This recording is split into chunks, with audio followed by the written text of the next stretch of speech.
Hello everyone, welcome again to online session of Manu Law classes. My name is Dinesh Kumar and I am former assistant professor of law at Campus Law Center, Law Faculty, Delhi University, and presently I am working as an academic head of Manu Law classes. Dear students, today I will discuss with you how to attempt passages easily in the CLAT examination. Because you are aware with the fact that now the CLAT examination has been made totally based upon passages, and in this examination you will get various passages.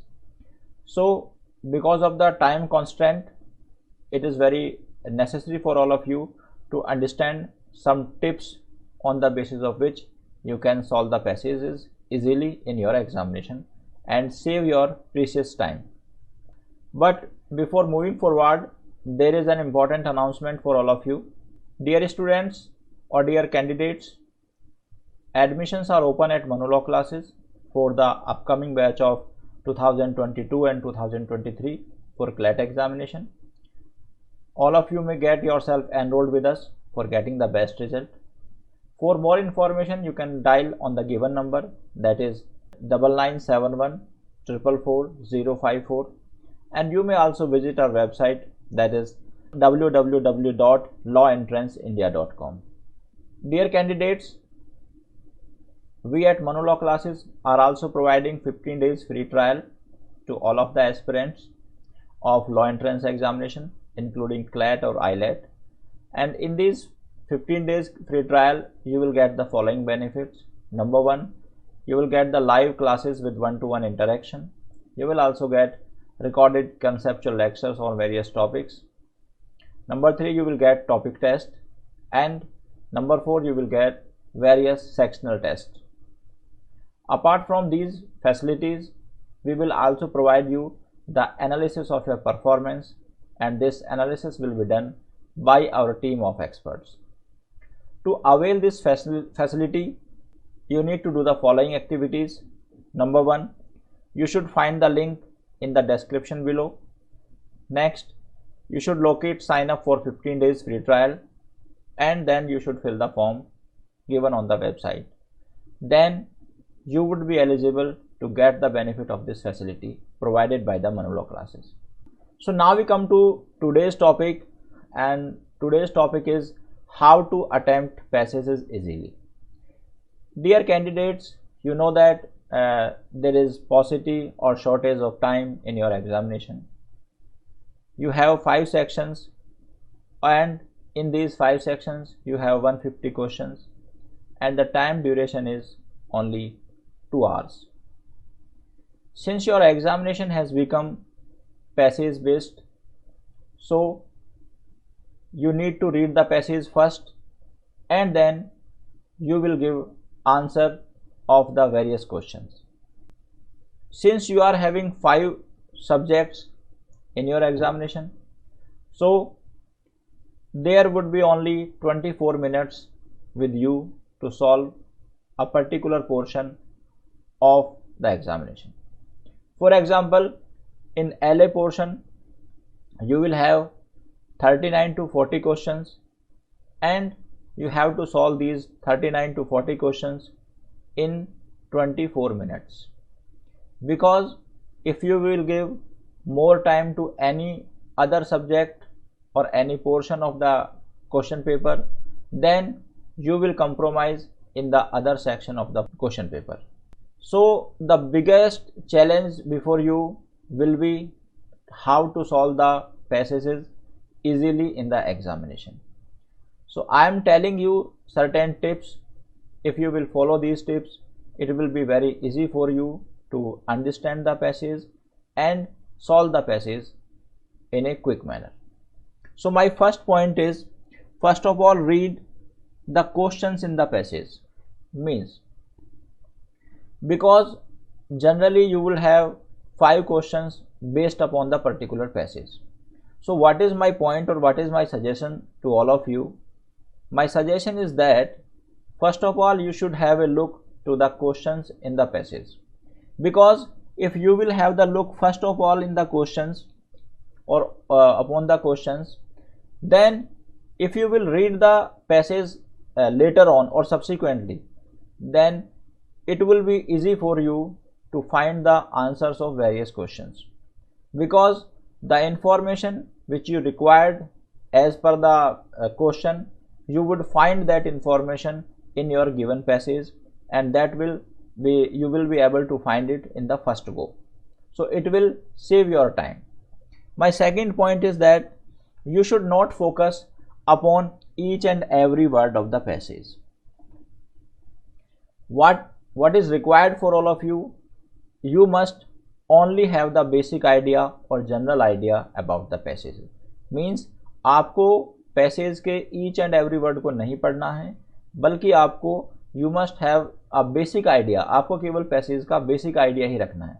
Because if you would have the general idea or the basic idea about the passage, you would be able to solve the questions easily. There are 5 questions and around 4 questions would be based upon the basic idea of the passage or the basic information given in the passage. Next, try to understand the word by their shape. This is very important point. Suppose the word constitution is mentioned in their passage or in your passage.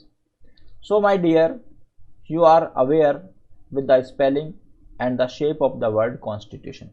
So if you see the word constitution, then you just move forward, and you must understand that this is the word constitution.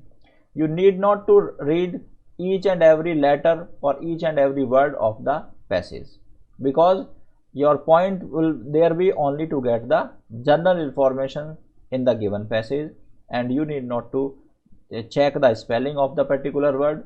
So if you will understand or try to understand the word by their shape, it will be easy for you to do the passage in a quick manner. Next, don't check the spelling of the words. Suppose there is some word mentioned in the passage, so you need not to check the spelling of that particular word, because by the very spelling or by the shape of the word you would be able to recognize it. Suppose the word previous is there, previous. So this is the correct spelling of the previous. Okay? So if you will try to find out this correct spelling, it will be problem for you and you will give more time there. So my suggestion is that you should try to understand the words by their shape. Next, try to anticipate the subsequent words in the passage. This is again very important. Suppose the word Indian Penal Code is mentioned. Indian Penal Code is mentioned in your passage. So what will happen? So if your passage contain the information regarding the Indian Penal Code, so हो सकता है this Indian Penal Code word you will find in your passage around 8 times or 5 times or 6 times. So if you will read this Indian Penal Code word 8 times, it will consume your more time. So what is my suggestion? You just see that this is the Indian Penal Code, you understood, just move forward. So you would find some repeated word in your passage, so you must not focus each time upon these words in the passage to save your precious time in the examination. Now, fifth point is you must mark the keyword in the passage to understand it in a better way. So there you will find certain keywords, and these keywords may be some legal terms as well. Suppose the mens rea is there, so you should mark this mens rea in the first go. So if examiner asks question related to mens rea, you will not need to find the word anywhere in the passage. Rather, if you have already marked this word, it will be very easy for you to identify this word, and you would be able to take the decision quickly with respect to the answer in the question. Next, don't waste time on the hard passages.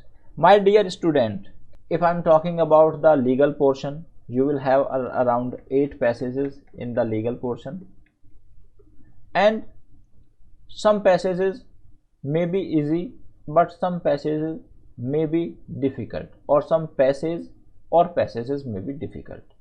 Reason being that it is not the rule that every passage would be easy, and it is also not the rule that every passage would be hard. So what the examiner generally does, he asks, suppose 6 passages are easy, so 2 may be difficult and 1 may be very difficult. So my point is that if you are having a very difficult passage before you in the examination, then you should not waste more time on that particular passage. What you must do, first of all, you must try to solve the easy passage in your examination, and while you will have some time after solving the easy passages, then you must move to the hard one. If you would be able to solve that hard passage, it's okay, and if you will not be able to solve that hard passage, then it is also okay, because if a particular passage is hard, then it is hard for everyone and not especially for you. Next, this point is very important, point number 7. According to this point, always presume that the correct option will always be from the information given in the passage. This is very, very important information for you, because while you will read the question and you will find various options to the questions. Generally, we find that there are 4 options of a particular question, and one option is that it is based upon outside knowledge or outside information which is not given in the passage specifically. Means अगर question में 4 option हैं और उसमें से एक option ऐसा है कि वो आउटसाइड इंफॉर्मेशन पर बेस्ड है, ठीक है, and second option is like this is based upon inside information. Inside information means that information has been given to you in the passage itself. Second, third point may be this may not at all relevant, you may recognize it merely by the first reading, and fourth option may be all the above. So as per my suggestion, you must go to that option about which information has been given in the passage itself, because since your examination is passage based examination, so you must always presume that the correct information of the answer will be from the passage itself, and you should not try to find out the correct information outside the information given in the passage. Next, you should try to find out the important part of the passage. Basically, 5 questions will be asked by the examiner, and there are certain important parts of the passage. So generally, on the basis of the experience, it is found that the first portion of the passage and the last part or the portion of the passage are considered important from the examination point of view. So all of you must pay more attention to the first part and the second part or the last part. As far as the other information or other parts are concerned, you should give less importance or less attention to that part to read your passage quickly. You may also skip certain irrelevant information. Suppose various illustrations or examples have been given, in your passage, so you may leave those examples, because generally examiner may give the various illustrations or example to consume your time. So you have to understand the trick of the examiner to avoid this trick of the examiner. So the examiner give this trick or apply this trick to consume your time. So you need not to fall prey of the trick adopted by the examiner. Next, do not incorporate your own personal knowledge or belief in the passage. This is again very important. Okay. As I told you, in the IELTS based questions or in the principal fact based questions, you must consider that the principle is the law at that point of time. Similarly, in the passage based examination or question, you must always presume that the information given in the passage is always correct, although that may not be correct. But since you are solving the passage and the passage is based upon the information, so all the questions of the passage will also be based upon the information given in the passage, whether that information may be legally correct or may not be legally correct. So you have to consider the information given in the passage, and you must not incorporate your own personal knowledge or your own personal belief in the passage. Read the important words or line again in case of doubt. So while you will read the first passage or you will read the passage in the first go, then you should mark certain or underline certain important word or paragraph or phrases. And in case of doubt, you should read again, but you should read again these passages or these words only in case of doubt. If you don't have any doubt, then you need not to read these words or legal phrases again, because it will consume your time. My dear students or dear candidate, you must not give more than 5 to 6 minutes of a passage. Okay? What you can do, you just try to understand the passage in 2.5 minutes, and rest of the time you should give to the answering of that particular passage. So dear candidates, that's all for today. If you have any doubt, you can mention in the comment box. So all the best for all of you for your upcoming examination on 23rd July, and thank you very much.